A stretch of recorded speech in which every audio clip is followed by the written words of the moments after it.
আলাইকুম ভিউয়ার্স। আজকে আমি দেখিয়ে দিব মাছের মাথা আর বুটের ডাল দিয়ে মুড়িঘণ্ট। চলুন শুরু করা যাক। আমি মাছের মাথা নিয়ে নিয়েছি আর বুটের ডাল নিয়ে নিয়েছি।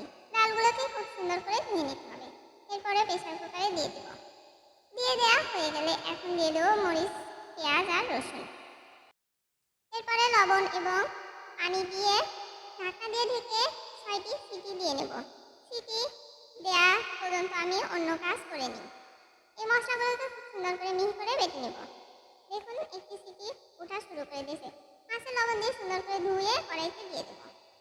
এরপরে দিয়ে দেবো হলুদ গুঁড়া, মরিচ গুঁড়া এবং খুব সামান্য লবণ, খুব সামান্য পরিমাণ পানি দিয়ে ঢাকা দিয়ে ঢেকে দেব। ঢেকে দেওয়া হয়ে গেলে কিছু সময় পর পর খুলে উল্টে পাল্টে সিদ্ধ করে নেব। আপনারাও কিন্তু বাসায় চাইলে এই স্বল্প সময়ের মজাদার রেসিপিটি করে নিতে পারবেন। কেমন? মাছের মাথা প্রায় সিদ্ধ হয়ে এসেছে, এখন ঢাকনা দিয়ে ঢেকে দেব। এরপরে একটি ফ্রাই প্যান বসিয়ে তেল দিয়ে দেব। এরপরে দিয়ে দেবো বেটে নেওয়া মশলা, এগুলোকে উল্টে পাল্টে নেড়ে দিয়ে দেবো পেঁয়াজ কুচি। এগুলোকে নাড়ার পরে দিয়ে দেবো লবণ, মরিচ গুঁড়া আর হলুদ গুঁড়া। এগুলোকে কিছু সময় নাড়ার পরে দিয়ে দিতে হবে সিদ্ধ করে রাখা মাছের মাথা। আর অন্য চুলায় থাকা প্রেসার কুকারে 6টি সিটি হয়ে গেছে, তাই প্রেসার কুকারকে বন্ধ করে দেব। বন্ধ করে কিছু সময় পরে খুলে নিতে হবে। আমি মাছের মশলাটা দিয়ে দিলাম স্মেল হওয়ার জন্য। প্রেসার কুকার খুলে নেওয়ার পরে দিয়ে দিলাম হলুদ আর লাল ঘুটনি দিয়ে হালকা করে ম্যাশ করে নিব। একদম মিহি করা যাবে না। দেখুন আমার মাছ ভাজিটা প্রায় হয়ে এসেছে।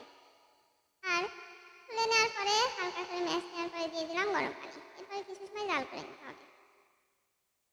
উতলিয়ে নেওয়ার পরে এই ডালগুলোকে মাছের মধ্যে দিয়ে দিতে হবে।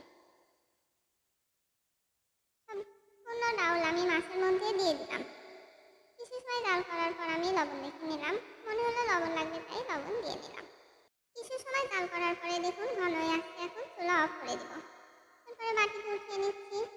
দেখুন অনেকটাই ঘন হয়ে এসেছে। আর গরম কমে গেলে আরও ঘন হয়ে আসবে।